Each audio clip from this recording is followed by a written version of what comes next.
avant de plonger dans cette histoire incroyable, pensez à vous abonner à la chaîne et à activer la cloche. Ici, chaque récit a quelque chose à dire, et vous ne voudrez pas en manquer un seul.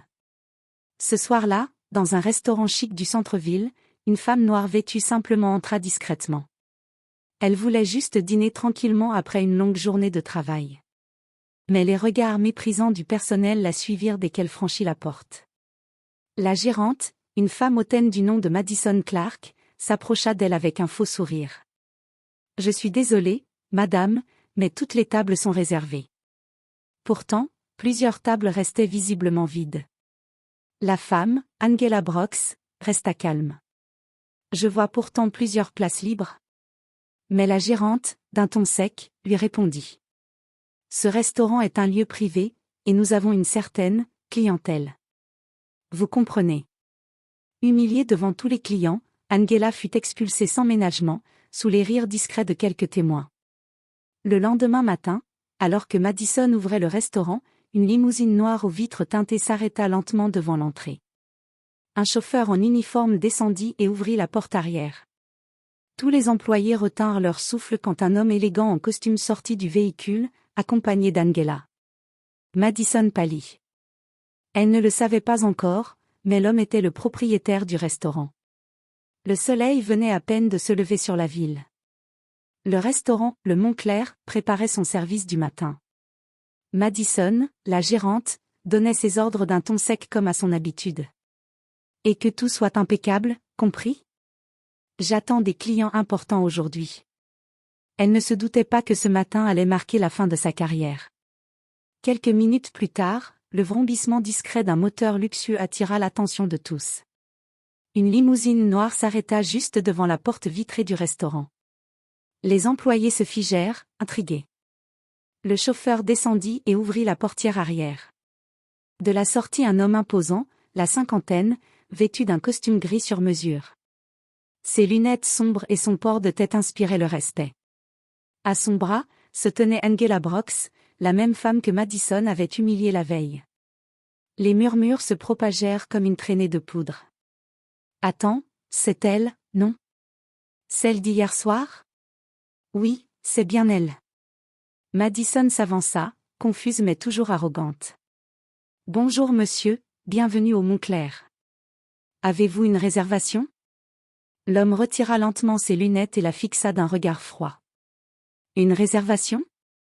Intéressant. C'est donc comme cela que vous traitez vos clients, Madison ? » Elle cligna des yeux, interloquée. « Vous connaissez mon nom ? » L'homme laissa échapper un léger sourire sans chaleur. « Je devrais. Après tout, c'est moi qui ai signé votre contrat. Je suis Alexander Reed, le propriétaire de ce restaurant. » Le visage de Madison devint livide. Les employés échangèrent des regards choqués. Alexander se tourna alors vers Angela avec douceur. « Miss Brooks, j'aimerais vous présenter correctement ce restaurant, celui que vous avez été injustement empêché de visiter hier soir. » Angela hocha la tête, un mélange de calme et de dignité dans son regard. « Je ne voulais pas d'histoire. Je voulais juste dîner. » Alexander se retourna vers Madison, le ton tranchant comme une lame. « Hier soir, vous avez humilié une femme sans raison, dans mon établissement. Vous avez oublié les valeurs que je prône ici, respect et égalité. » Madison tenta de se justifier. « Monsieur Reed, je ne savais pas qui elle était. » Justement, coupa-t-il. « Vous n'aviez pas besoin de le savoir. Vous auriez dû simplement la traiter comme un être humain. » Un silence lourd tomba. Tous les employés avaient baissé les yeux. Alexander prit un dossier que son chauffeur lui tendait et le posa sur le comptoir.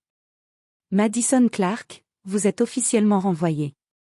Prenez vos affaires et quittez les lieux immédiatement. » Sous le regard silencieux du personnel, Madison s'effondra en larmes.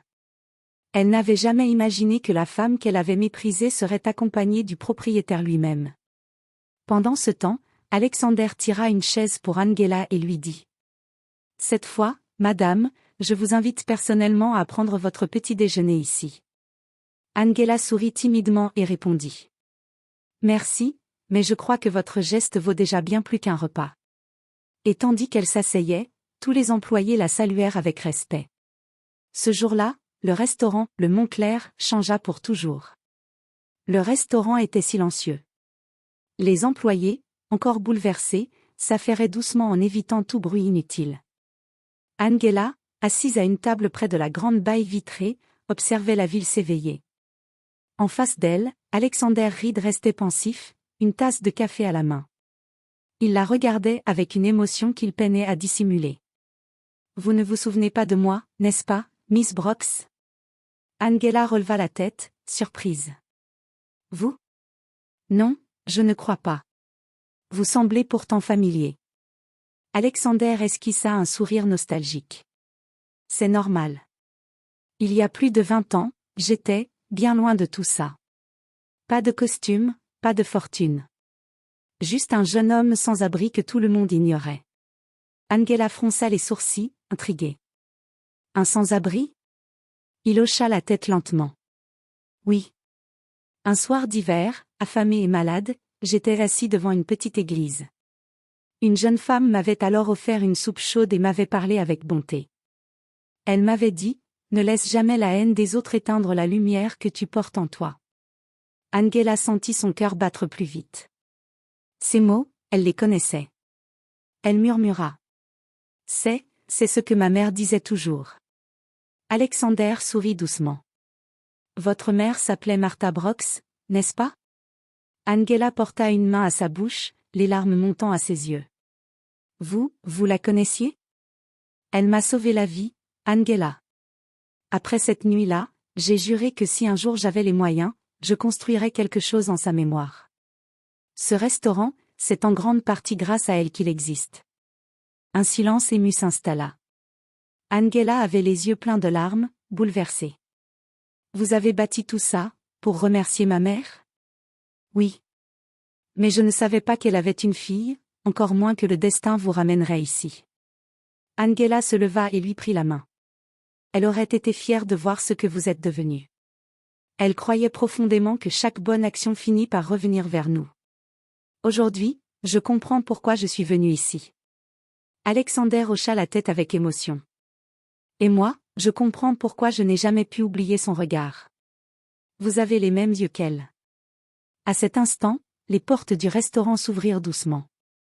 Tous les employés observaient la scène, bouleversés. Le propriétaire s'adressa à eux. À partir d'aujourd'hui, ce restaurant portera un nouveau nom, le Martha S. Place. En hommage à la femme qui m'a appris ce qu'était la véritable humanité. Angela, en larmes, murmura simplement. Merci, pour elle. Et sous la lumière du matin, le Montclair devint, le Martha S. Place, symbole d'un passé réconcilié et d'un respect retrouvé. Quelques semaines s'étaient écoulées depuis l'incident. Le restaurant, désormais rebaptisé le Martha S. Place, avait changé d'atmosphère. Fini le luxe froid et prétentieux, l'endroit respirait désormais la chaleur, la bienveillance et la dignité. Angela, qui avait d'abord refusé toute compensation, avait fini par accepter la proposition d'Alexander. Devenir la nouvelle directrice de service et conseillère communautaire du restaurant. Un rôle qu'elle remplissait avec passion. Chaque matin, elle saluait les employés avec un sourire sincère. Elle avait instauré une nouvelle règle. Ici, personne n'est jugé par son apparence, mais reconnu pour sa valeur. Sous sa direction, l'ambiance changea radicalement. Les employés, qui craignaient auparavant la gérante Madison, travaillait désormais avec fierté et respect. Même les clients le remarquaient. Les critiques dans les journaux parlaient d'un lieu où l'on ressent l'âme d'une mère et la lumière du pardon. Un jour, alors qu'Angela faisait le tour des tables, une jeune serveuse s'approcha timidement. « Madame Brooks ? J'ai entendu dire que vous aviez été rejetée ici, avant tout ça. » Angela hocha la tête doucement. « Oui. Mais je préfère dire que j'ai été mise à l'épreuve. Et cette épreuve m'a conduite à ma mission. Vous m'inspirez beaucoup, madame. J'ai traversé des moments durs, moi aussi. » Angela posa une main bienveillante sur son épaule. « Alors souvenez-vous, tant qu'on choisit de répondre à la haine par la bonté, on garde le contrôle. » La jeune serveuse sourit, les yeux humides. Dans son bureau vitré, Alexander observait la scène avec un profond respect. Il confia à son assistant. Regardez-la. Elle a fait de ce lieu un foyer. Ma fortune a bâti ces murs, mais c'est son âme qui leur a donné vie. Et ce soir-là, lors du premier gala organisé sous le nouveau nom du restaurant, Alexander monta sur scène. Angela était à ses côtés, émue. Il prit la parole devant les invités et les caméras. Le Martha S Place n'est pas seulement un restaurant. C'est un hommage. Un rappel que la compassion d'une femme peut changer des vies, même après son départ. Et si cet endroit prospère aujourd'hui, c'est grâce à sa fille, Angela Brox. Une ovation se leva dans la salle. Les flashs crépitaient, mais Angela, humble, se contenta de sourire. Elle leva les yeux vers le portrait de sa mère accroché au mur, illuminé par une douce lumière. Elle murmura à voix basse. « Maman, ta bonté continue de vivre ici. » Et dans cette salle remplie de rire, de musique et de gratitude, Angela comprit que les humiliations du passé avaient été le début d'un destin plus grand, celui de transmettre la lumière. Un an s'était écoulé depuis la transformation du restaurant.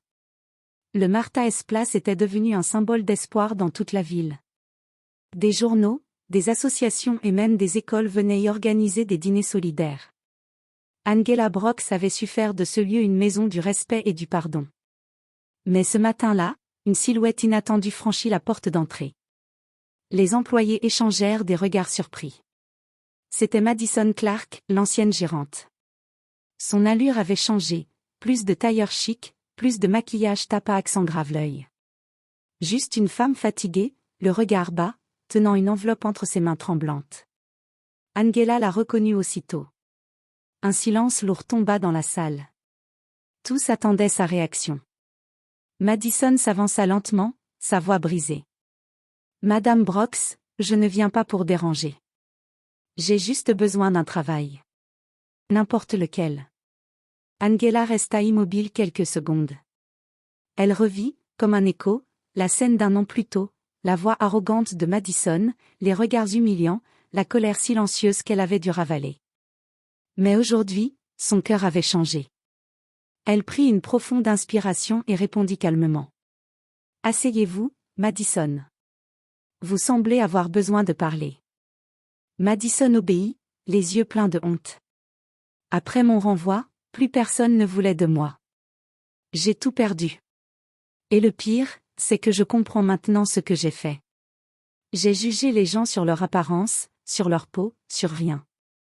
Vous aviez raison. » Angela l'écouta en silence. Puis elle dit doucement. « Le pardon ne s'achète pas, Madison. Il se mérite. Mais chaque être humain mérite une seconde chance. » Les employés, stupéfaits, se regardèrent. Angela se leva et appela le responsable de cuisine. « David, as-tu encore besoin d'aide au service du matin ?»« Toujours, Madame Brox. » Angela se tourna vers Madison. « Très bien.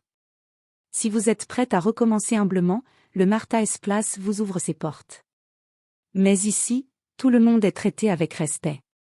Y compris vous. » Madison éclata en sanglots et murmura. « Merci, je ne mérite pas autant. » Angela répondit simplement. « Peut-être pas hier. Mais aujourd'hui, vous avez fait le premier pas. » Les mois passèrent, et Madison travailla dur, discrète et reconnaissante. Un soir, après le service, elle s'approcha d'Angela pour lui tendre un petit carnet. « Je note chaque jour ce que j'apprends ici.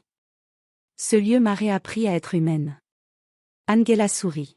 « Alors ma mission est accomplie. » À travers la grande vitre du restaurant, les lumières de la ville scintillaient. Le portrait de Martha Brox veillait toujours au-dessus du comptoir, symbole du pardon et de la rédemption. Et tandis que les employés rangeaient les tables en riant, Angela ferma les yeux un instant.